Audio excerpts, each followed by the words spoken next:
Selama di sininya sama kamu, saya ngerasa nyaman, Pan.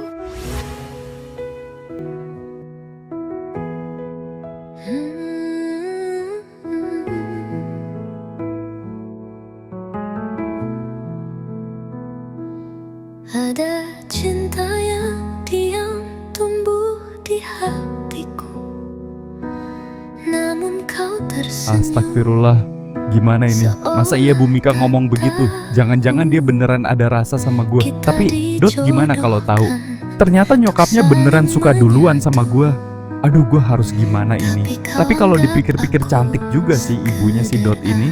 Mana dokter lagi? Jadi kalau gue sakit meriang bisa diobatin sama dia. Sakitnya cinta yang tak kau anggap.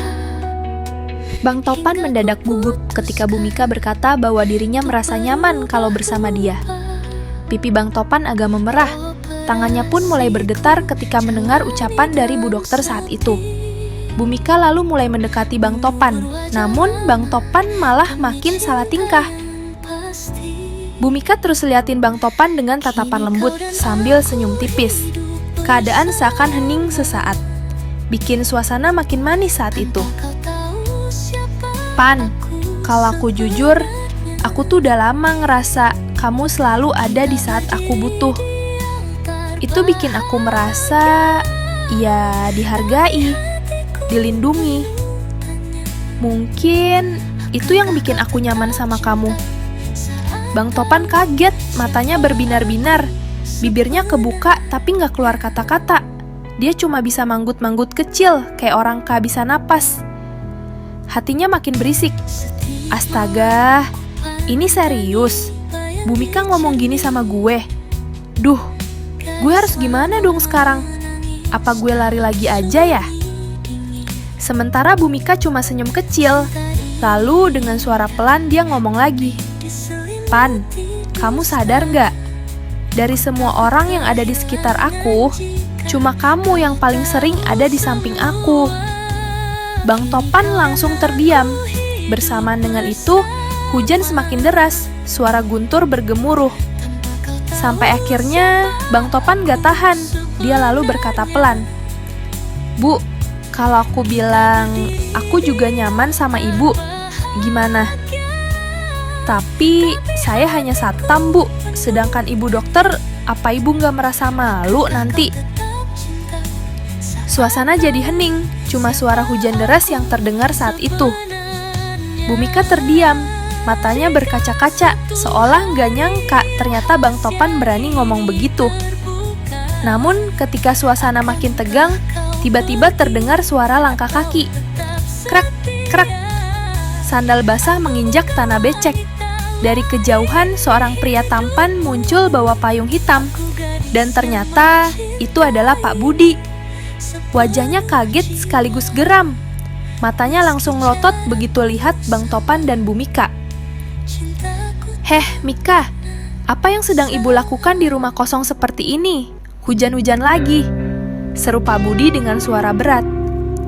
Bu Mika pun panik. Pak Budi, ini nggak seperti yang Bapak pikir.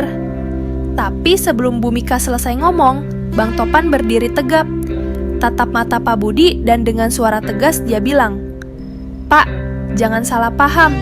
Kita di sini bukan mau macem-macem. Kita cuma berteduh, itu aja. Lagi pula, kalaupun saya suka sama dia, salahnya di mana?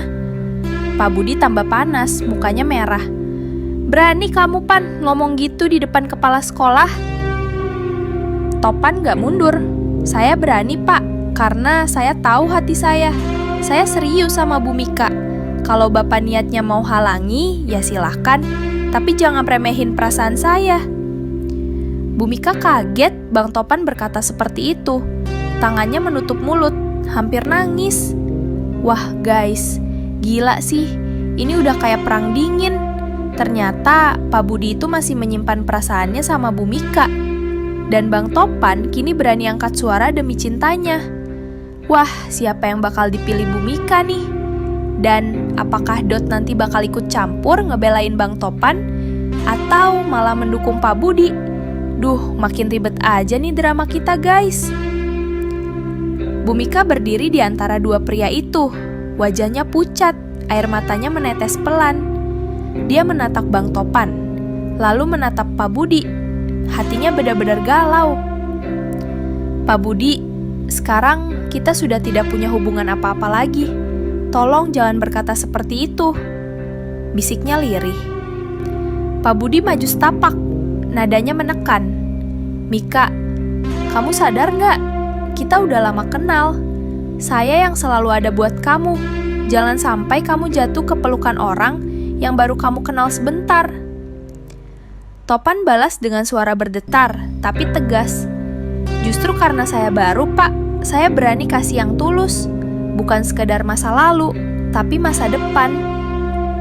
Warung makin riuh, orang-orang berbisik. Waduh, Bhumika bakal pilih siapa nih? Dan disinilah cinta diuji. Antara kenyamanan masa lalu bersama Pak Budi atau keberanian masa depan bersama Bang Topan. Pertanyaannya guys, langkah apa yang akan dipilih Bhumika? Apakah dia bakal mengikuti hatinya? Atau justru tunduk pada tekanan orang sekitar? Jawabannya tunggu di episode selanjutnya. Dan akhirnya kita semua jadi saksi. Bhumika berdiri di persimpangan hati. Diapit dua pilihan. Pak Budi dengan masa lalu yang penuh kenangan, atau Bang Topan dengan masa depan yang penuh harapan. Tapi begitulah hidup guys. Kadang cinta itu bukan soal siapa yang datang lebih dulu, tapi siapa yang datang dan benar-benar mau tinggal. Tapi ingat ya guys, cerita ini hanyalah untuk hiburan semata, bukan alur yang sebenarnya. Yang jelas jangan pernah takut mengikuti kata hati, tapi juga jangan lupakan logika.